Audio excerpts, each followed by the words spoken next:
한때 매우 성공한 교회, 세계에서 가장 급성장해 있어 10개 중에 가장 큰 교회가 한국에 5개가 있다고 자랑하던 한국 교회가 큰 위기 앞에 서 있습니다. 코로나 확산 방지에 적극적으로 협조하지 못하면서 많은 사람들이 교회 다니는 이들을 비이성적이고 비합리적인 사람으로 대하는가 하면 교회를 비난하기도 합니다. 지성인들이 교회를 떠나는 현상은 과속화되고 성경을 들고 교회에 가는 것 자체가 오히려 부끄럽게 느껴지는 시간이 되어 버렸습니다. 젊은 세대와 다음 세대를 생각하면 참담한 신경입니다. 오늘 이런 현실 앞에 우리는 진지하게 우리가 믿는 예수가 누구인가? 예수님을 따르는 의미가 무엇인가? 교회가 무엇인가? 다시 한번 묻게 됩니다. 이런 질문 앞에 오늘 복음은 우리에게 깊은 영적 교훈과 주님의 복음으로 초대하는 부름이 담겨 있습니다. 오늘 복음은 예수님께서 갈릴리를 떠나 유대로 들어가셔서 예루살렘을 향해 올라가는 길 위에서 펼쳐지는 이야기입니다. 예루살렘은 당시 이스라엘의 정치적, 종교적 수도였지요. 저희들은 예루살렘으로 예수님께서 올라가시면 이제 그곳에는 고난과 십자가와 죽음이 있는 것을 알고 있습니다. 그러나 성경에 나와 있는 이들은 그렇게 생각하지는 않았던 모양입니다. 제자들은 예루살렘에 올라가면 예수님 곁에서 한 자리 차지할 것을 기대하고 있었고, 많은 이들은 새로운 메시아의 왕조, 다윗의 왕조가 세워져서 로마인들을 몰아내고 부패한 헤롯 정권을 몰아낼 것을 기대하였습니다. 예루살렘에 살고 있었던 제사장, 서기관, 바리새인들은 예수를 율법을 파괴하는 위험한 사람으로 제 발로 제 무덤 속으로 걸어 들어오고 있다고 기뻐하며 기다리고 있었을 겁니다. 그러기에 예루살렘으로 올라가는 이 예수님의 발걸음 안에는 예수가 누구인가, 예수를 따르는 이들은 어떻게 살아가야 하는가, 참된 제자도가 무엇인지 담겨 있는 복음입니다. 오늘 이 복음에는 어떤 한 젊은 부자가 등장합니다. 마가는 관원이라고 소개를 합니다.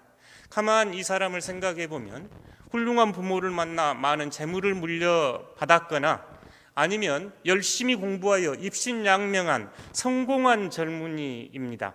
그는 20대에 이미 부와 명예와 권력을 가지고 있는 사람입니다.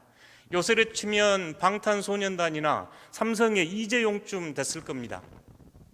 그런 그가 예수 앞에 와 있지요. 이 부자 청년은 성실하게 최선을 다하며 살았을 겁니다. 그러니 그 나이에 성공했겠지요. 유대인들의 자리에서 보면 이 사람은 하나님의 축복을 받은 사람입니다. 그 당시 유대인들이 생각하기를 부와 명예는 하나님께서 주셨다고 생각했거든요. 그러니 젊어서 부자요, 높은 지위에 있는 이 사람은 하나님의 축복을 받는 사람이라고 그 시대에 여겨졌을 사람입니다. 이 사람의 모습은 누구의 모습인가요?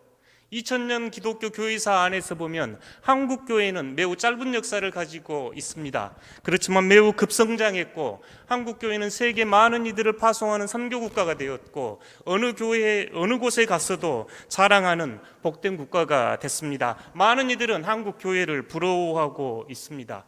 지금은 많은 이들이 신학을 배우기 위해서 오히려 한국으로 옵니다. 그 젊은이가 예수님 앞에 와서 묻습니다. 선생님, 영원한 생명을 갖기 위하여 어떤 선한 일을 하여야 합니까? 그는 예수님을 선생님이라고 부르고 영원한 생명을 묻습니다. 이 유대인들에게 영원한 생명은 하나님의 나라 다윗의 통치의 시대입니다. 그리고 이 나라를 들어가기 위해서 그들은 선한 일을 행하여야 한다고 믿었기에 어떤 착한 일, 어떤 선한 일을 해야 그 메시아의 시대를 맞이할 수 있습니까? 라고 묻고 있습니다. 이에 대한 예수님의 답변은 어찌 선한 것을 내게 묻습니까? 선한 분은 단 한 분뿐입니다. 그래서 단 한 분은 하나님이지요. 이 말씀 안에는 당신이 어떻게 선한 행위로 하늘나라를 들어가겠다고 하십니까? 하는 복선이 깔려있는 말씀이지요. 그러고 예수님은 이 사람에게 말합니다. 생명을 얻고자 하면, 지금 오늘 복음 안에서 영원한 생명, 하늘나라, 구원, 천국 다 같은 동의어로 사용되는 말들입니다.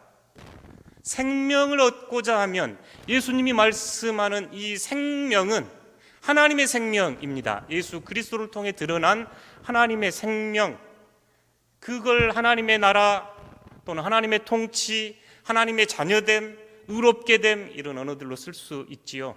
생명을 얻고자 하면, 생명에 들어가고자 하면 계명을 지키시오.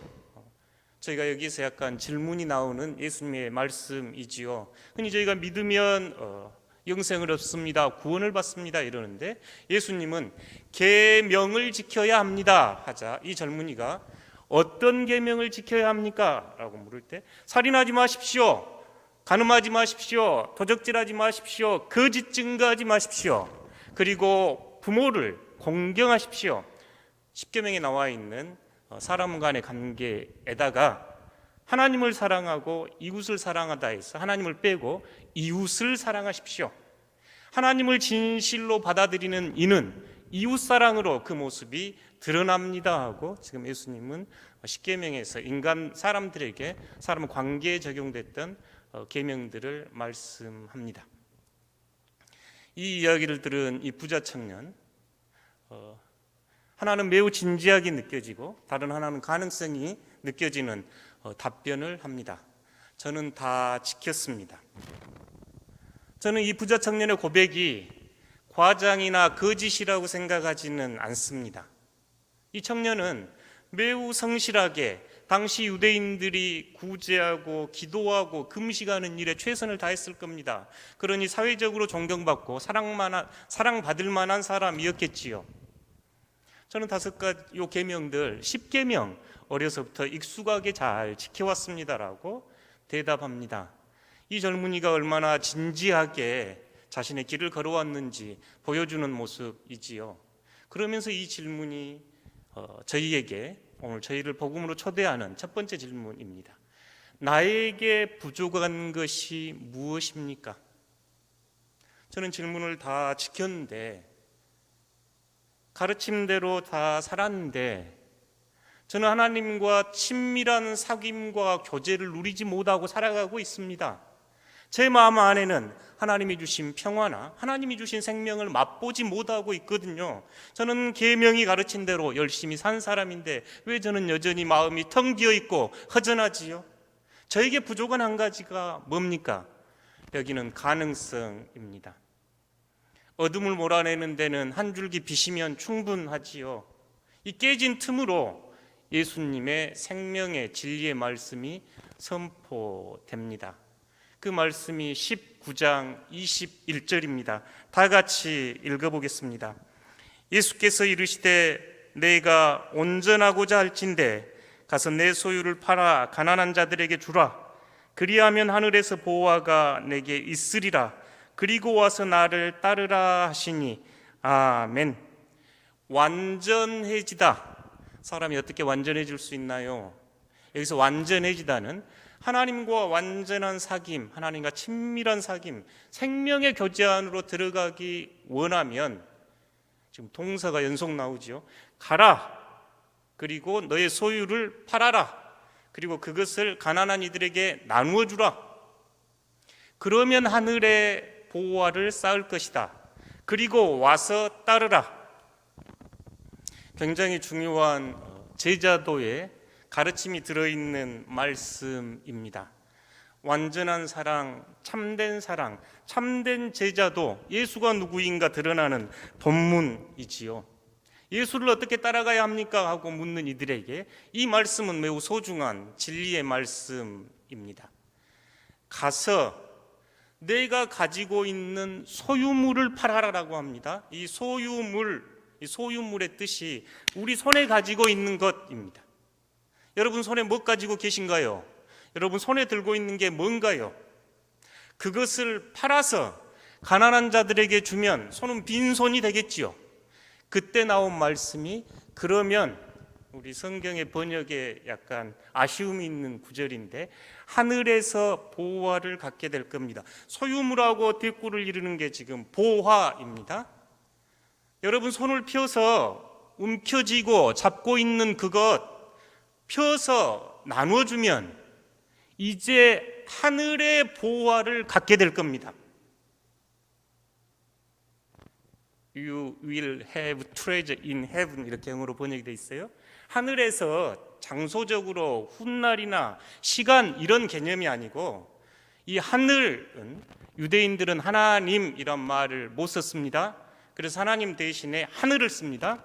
하나님 안에 있는 보물, 하나님 안에 있는 생명, 예수 그리스도를 통해 드러난 하나님의 생명이라는 참된 보물을 갖게 될 겁니다. 여러분, 손으로 움켜잡고 있는 그것 놓아버리면 하나님의 보물을 여러분 갖게 될 겁니다. 그러면 와서 나를 따를 수 있습니다. 이렇게 예수님 하시는 말씀입니다. 여러분, 손에 쥐고 있는 것 뭔가요? 여러분, 손에 놓아야 할 건 뭔가요? 이 말씀 가만 읽어보면 예수님께서 마태복음 13장에서 들려주셨던 밭에 감추인 보물 이야기 떠오르지요. 한 농부가 밭을 갈다가 그 밭에 감추인 보물을 발견했습니다. 그는 집으로 돌아가서 모든 소유를 팔아서 그 밭을 사고 그 보물을 소유합니다. 한 상인이 아주 값진 진주를 발견하고 집으로 가서 모든 걸 팔아서 그 진주를 사는 이야기가 오늘 예수님이 말씀하신 하늘나라 생명이죠. 하나님 나라 이야기입니다. 생명 이야기입니다. 우리가 움켜잡고 있는 것, 나를 성공으로 이끌었던 것, 나를 하나님의 축복이라고 여겼던 것을 다 내려놓고 하나님의 생명, 하나님의 구원, 우리에게는 예수 그리스도로 드러난 하나님의 생명, 더욱더 직접적으로는 예수 그리스도를 그 보물로 받아들이고 따르겠느냐 하는 초대가 들어 있습니다. 우리 손에 쥐고 있는 게 중요한가요? 예수님이 중요한가요? 하나님이 주시는 축복이 중요한가요? 하나님이 중요한가요? 이렇게 묻고 있습니다. 가짜를 쥐고 있다. 진짜가 오면 가짜를 놓아야지요. 제가 1990년대 초반에 중국을 갈 일이 있었습니다. 그때 중국이 막 개방이 되면서 제가 다녔던 학교하고 그 중국 대학하고 자매결연으로 교환학생 프로그램이 진행이 됐습니다. 그래서 처음으로 중국을 이제 가봤는데 신기한 게 참 많더만요. 그 중에서도 제 눈을 끄는 것이 보물들이었는데, 옥으로 만든 요 반지하고 팔찌 이런 게 굉장히 많더라고요. 제가 한국에서 잘 보지를 못해서 그랬던지 굉장히 신기해서 막 샀습니다. 줄 사람들이 있었거든요. 또 어디 갔더니 치렁치렁한 금목걸이, 또 진주 목걸이, 이게 뭔가 싶어가지고 이제 사가지고 집에 와서 어머니에게도 걸어드리고 형수 손에도 팔찌도 끼워드리고, 얼마나 시간이 지나가지고 집에 갔더니 어머니 목이 펄해요. 도금이 다 벗겨져 가지고 가짜 목걸이였습니다. 형수가 차고 있던 팔찌는 이미 깨져 가지고 없었습니다. 얼마나 시간이 지나가지고 이제 제 동생이 진짜 목걸이를 사줘서 그 목걸이는 어머니가 지금도 하고 계십니다. 내가 진짜 목걸이가 있으면 누가 가짜 목걸이 차고 다니가 있는가요? 진짜 생명이 있는데 가짜 생명에 누가 매달리겠는가요? 오늘 복음은 우리에게 진짜 중요한 게 뭔지, 여러분 인생에서 가장 중요한 게 뭡니까? 여러분에게 가장 중요한 게 뭡니까? 라고 묻고 있습니다. 그거 내려놓을 수 있겠습니까? 그 젊은이가 손에 들고 있었던 건 뭔가요? 젊어서 성공한 부와 명예와 권력을 들고 있었지요. 뿐만 아니라 종교적으로도 인정받는 사람이었습니다. 하나님의 축복을 받았다고 생각하는 이 사람 앞에 영원한 생명은 바로 그 자신의 눈앞에 서 있는 예수 그리스도인 것을 알아볼 수 있겠느냐라고 묻고 있습니다. 그래도 이 젊은이는 가능성이 있습니다. 그 자신에게 부족한 한 가지를 주님 앞에 물을 수 있기 때문입니다. 성공하기 위해서, 더 많이 가지기 위해서, 더 존경받기 위해서 물었던 것이 아니라 영원한 생명, 하나님과 참된 교제를 나누기 위해서 나에게 필요한 그 무엇이, 그 한 가지가 무엇입니까? 그러니 예수님의 이 말은 이 젊은이의 삶을 송두리째 흔들었던 것이 맞습니다. 근심하고 돌아갔다. 여기서 근심이라는 표현은 우리가 걱정하다 이런 차원이 아니라 얘기를 날 때 산고의 진통을 겪다, 그런 아픔입니다. 한 젊은이를 흔든 질문이었지요. 사실 저희가 지금까지 움켜쥐고 있는 것, 저희 중심으로 생각했던 것 내려놓고 깨지기가 어디 쉬운가요? 새롭게 태어나기 위해서는 이 산고의 고통을 겪어야지요. 이 젊은이는 그 고통을 안고 돌아갔습니다. 그래서 저는 이 복음은 매우 희망적이라고 읽어집니다. 자신의 것을 내려놓아야 하는 걸 직면하는 문제만큼 어려운 문제가 어디 있습니까? 지금까지 내가 알고 있는 것, 믿고 있는 것, 하나님의 축복이라고 여겼던 것을 이제 내려놓고 내 눈앞에 서 있는 예수 그리스도가 참 생명이라고, 그분만 따르겠나라고, 그분이 가장 중요한 거라고 고백하는 것이 어디 쉬운가요? 그러니 이 젊은이처럼 근심하며 돌아가는 것이 참된 제자의 모습입니다. 여러분, 그런 근심, 가슴 아픔이 있는가요? 예수님을 따르기 위해서 이렇게 산고의 고통을 겪고 깨어남의 순간을 맛보셨는가요? 우리의 영혼이 주님 안에서 새롭게 빚어지기 위해서는 일자의 모습이 이렇게 철저하게 깨지고 부서지는 경험이 있어야 합니다. 한국 교회도 이 시간이라고 보여집니다. 지금까지 우리가 성공이라고 생각했던 것, 성장이라고 생각했던 것, 축복이라고 여겼던 것 이제 내려놓고 정말 우리에게 가난하고 겸손한 모습으로 오셨던 예수님 안에 생명 있습니다 함을 다시 고백하고 회복하는 시간이 이 시간이라고 생각하기에 오히려 소망을 갖게 됩니다. 이 대화가 맞춰주고 예수님과 제자들 사이에 제자도에 대한 대화가 일어납니다. 예수님께서 제자들에게 부자가 하늘나라에 들어가는 것이 이렇게 어렵다, 자신이 소유하고 있는 뭔가, 그게 재물이 되었건 명예가 되었건 어떤 부귀 영화가 되었건 자신이 생각하는 가치가 되었건 종교적 의미가 되었건 그것을 내려놓는 일이 이렇게 어렵습니다. 그러면서 부자가 천국에 들어가는 것이 낙타가 바늘길을 통과하는 것보다 어렵다 말씀하시자 제자들의 반응이 매우 흥미롭지요. 깜짝 놀랍니다. 제자들이 깜짝 놀라요. 이 제자들은 부자들 아니었거든요. 물론 부자도 있었겠습니다만 갈릴리에서 그물을 던졌던 어부들이었고 가난한 이들의 친구들이었죠. 그들이 왜 깜짝 놀란가요? 내 자신의 욕망, 내 자신의 생각 내려놓지 않으면 하늘나라 들어가기가 이렇게 어렵단다 하시는 그 말씀을 듣고 깜짝 놀라야 맞지요. 그러자 예수님께서는 사람에게는 불가능하지만 하나님에게는 모든 것이 가능합니다 하는 말씀으로 오늘 본문은 막을 내립니다. 오늘 복음에 나타난 부자 청년이 근심하여 돌아갔지만 오늘 이 복음을 듣고 자신의 전 삶을 바꾸었던 사람이 안토니오라 하는 성인이었습니다. 그는 250년경 이집트의 어느 부유한 가정에 태어났습니다. 부모님도 그리스도인이었고 자신도 매우 신실하게 신앙 안에서 성장했습니다.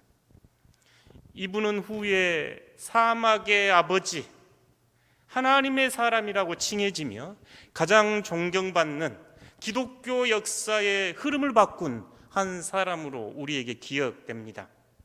이 안토니오는 약 20살가량의 부모님을 모두 잃습니다.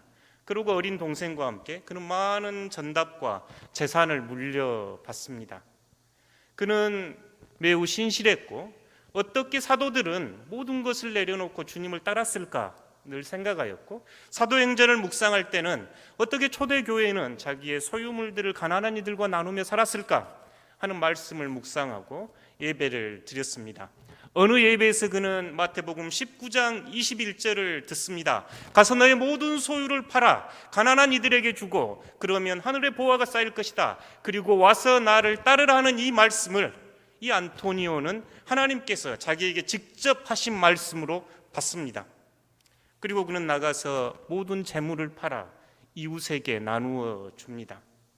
농과 땅들을 가난한 이들에게 나누어 주었고 그가 가지고 있는 동산들도 다 팔아서 이웃들에게 나눕니다. 어린 여동생이 있었기에 얼마의 재산을 가지고 있었지만 다시 말씀 안에서 내일 일을 염려하지 말라는 말씀을 듣고 그마저도 모두 팔고 어린 여동생은 동정녀 생활을 하는 이들에게 맡기고 본인은 깊은 사막으로 들어갔습니다.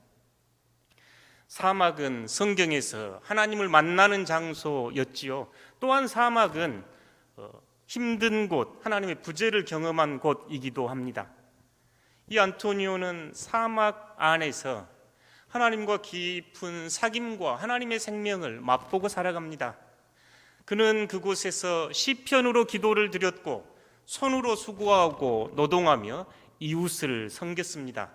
이 안토니오의 명성이 점점 이웃, 이집트와 저 아시아, 저 유럽까지 소개가 되자 많은 이들이 이 안토니오 뒤를 따라 사막으로 들어왔기에 그를 사막 교부들의 아버지 이렇게 기억을 합니다. 여러 아름다운 이야기들이 더 많이 있습니다만 오늘 안토니오와 기억에서 저희가 한 가지만은 꼭 기억하면 좋겠습니다. 이 안토니오가 후대 그리스도인들에게 미쳤던 큰 영향 중에 하나는 모든 것보다 예수 그리스도를 더 소중하게 여기라 했던 말씀입니다. 세상에 있는 어느 것보다 예수를 더 소중하게 여기십시오. 세상에 있는 어느 것보다 예수를 더 사랑하십시오. 세상에 있는 어느 것보다 예수를 더 가치 있게 여기십시오. 세상에 있는 어느 것보다 예수를 더 의미 있게 여기십시오. 어느 것도 예수 그리스도를 앞서지 말게 하십시오 했던 이 가르침은 많은 이들의 삶을 변화시켰고 기독교 역사에 새로운 문을 열었습니다. 이 안토니오는 하늘의 보물, 바로 예수 그리스도를 발견했기에 자신의 모든 재물을 팔 수 있었고 광야의 힘듦과 어려운 여정이 오히려 그에게는 축복이었습니다. 마침내 사람들은 그를 하나님의 사람, 예수 그리스도를 닮은 사람으로 보기 시작했습니다. 그가 남긴 마지막 유언도 우리에게 매우 의미가 있습니다. 그런 이야기합니다. 그들을 두려워하지 마시오. 오늘 저희들에게 두려운 일들이 많습니다. 광화문에서 그리스도교 명예를 실추시키는 이들, 또는 교회와 그리스도인들을 비난하는 이들, 코로나19라는 질병, 코로나19로 우리에게 주는 가난함과 부함, 성공과 실패를 두려워하지 마십시오. 오히려 항상 그리스도를 호흡하고 그분을 신뢰하십시오. 그리스도가 영생의 입구이기에 영원한 생명으로 인도하시는 분이시기에 그리스도를 호흡하셔야 합니다. 얼마나 값진 교훈인가요? 그리고 그분을 신뢰하십시오. 마치 오늘이 마지막인 것처럼, 마지막 날인 것처럼 사시고 여러분 자신에게 주의하십시오. 다른 사람들 신경 쓰기보다 여러분 내면을 깊이 들여다보고 그 중심에 예수가 계신지, 그리스도가 주인이신지, 그리스도를 가장 값진 보물로 여기고 살아가는지 여러분 가슴을 들여다보십시오 하고 초대하고 있습니다.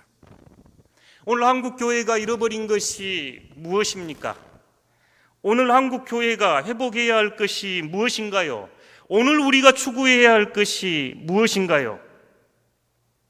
예수 그리스도입니다. 바울도 이야기합니다. 내가 궁핍할 때나 부할 때나, 가난할 때나 부유할 때나, 배부를 때나 배고플 때나, 풍부할 때나 궁핍할 때나 어떤 경우에도 적용할 수 있는 일체의 비결을 가지고 있는데 그 비결은 내게 능력 주시는 자 안에서 내가 모든 것을 할 수 있다는 고백입니다. 오늘 이 말씀은 예수님의 19장 26절 말씀입니다. 하나님 안에서 이 영원한 생명을 얻기 위하여 예수 안에서 우리는 모든 것을 할 수 있는 사람들입니다. 내게 능력 주시는 자 안에서 우리는 이 영원한 생명, 하나님 나라를 살아갈 수 있습니다. 사랑하는 성도 여러분, 오늘 여러분에게 힘을 주시는 분은 누구신가요? 여러분은 무엇을 쥐고 있어야 힘을 얻습니까? 여러분에게 재물과 권력과 명예가 힘의 근원인가요? 아니면 오늘 복음이 드러나는 예수 그리스도가 여러분의 힘의 근원이신가요? 스스로 선행을 행하여 예수 그리스도를 움켜쥘 수 있는가요? 하나님의 은혜인가요? 오늘 이제 여러분 결단하십시다. 예수 그리스도보다 아무것도 귀하게 여기지 않겠습니다. 그분은 언제나 어디에나 현존해 계시니 예수 그리스도와 함께 호흡하며 예수 그리스도를 따라가겠습니다. 함께 저희가 찬양하며 결단하고 싶습니다.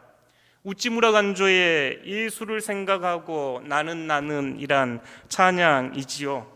가난에도 부해도 환난과 행복에도 실패에도 성공에도 굴하지 않고 예수를 생각하고 감사한 마음으로 평화의 마음으로 영원한 승리자를 찬양하는 이 찬양을 함께 결단으로 고백하겠습니다.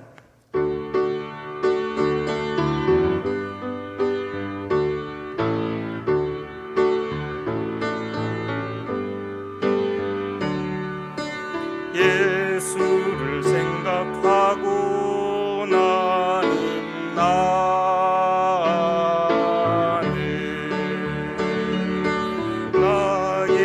가난함도 슬프지 않고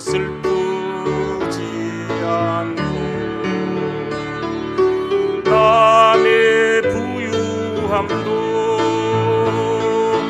부럽지 않나니 예수를 생각하고 나는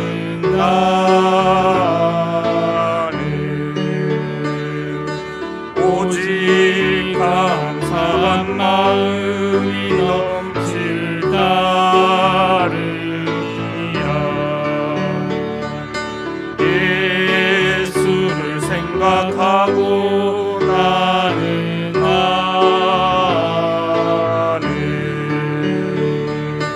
몸의 환난도 괴롭지 않고 그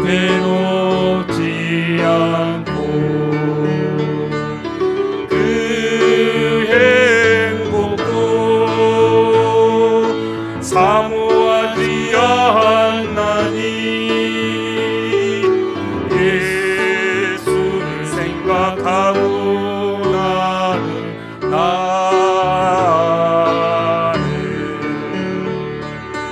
오직 평강과 만족만 있으리 따르리라. 예수를 생각하고 나는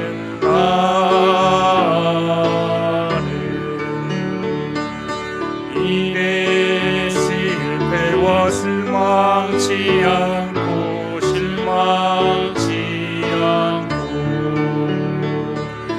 그 성공에 뛰며 기뻐하지 않나니 예수를 생각하고 나는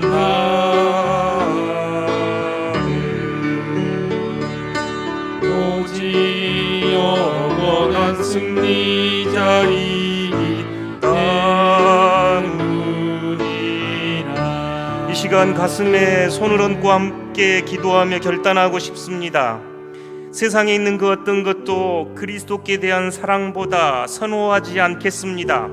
아무것도 그리스도보다 더 소중히 여기지 않겠습니다. 아무것도 그리스도보다 더 낫게 여기지 않겠습니다. 아무것도 그리스도보다 더 많이 시간을 보내지 않겠습니다. 아무것도 그리스도보다 더 가까이 하려고 하지 않겠습니다. 아무것도 그리스도보다 더 앞서 잡으려 하지 않겠습니다. 예수 안에 있는 기쁨과 예수 안에 있는 생명, 예수 안에 있는 그 구원을 맛보며 살아갈 수 있도록 이 시간 결단하며 함께 기도하도록 하겠습니다.